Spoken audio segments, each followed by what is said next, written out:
जर हा प्रोग्राम मी जॉइन केला नसता तर मला एक आदर्श म्हणजे एन्व्हायर्नमेंट भेटलं नसतं. इथे मला एक समजलं की रिसर्च, डॉक्युमेंट अँड ॲडव्हर्टाइज हा मला फॉर्म्युला सापडला इथे आणि जे मी फॉलो करतोय सध्या.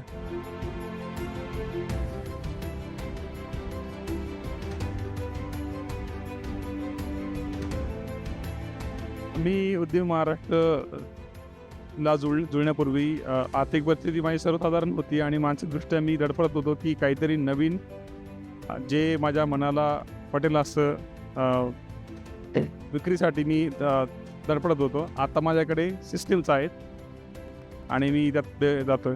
इथे मला एक समजलं की रिसर्च, डॉक्युमेंट अँड ॲडव्हर्टाइज हा मला फॉर्म्युला सापडला इथे आणि जे मी फॉलो करतोय सध्या. एक्सपोर्टच्या संदर्भामध्ये आपण जेव्हा कोटेशन देतो तर सप्लायरची चेन उभी राहते. त्यावेळेस मग आपलं प्रॉफिटेबिलिटी कमी जास्त होते. तर माझ्या मेंटरशिपनी मला फॉर्म्युला दिला होता की how to make a quotation आणि त्यायोगे मला सक्सेसफुल कोटेशन क्रिएट करता आलं आणि मला डील भेटली.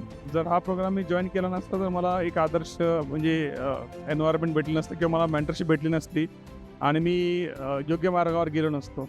तर मला हे मार्गदर्शक पूरक भेटलं मला.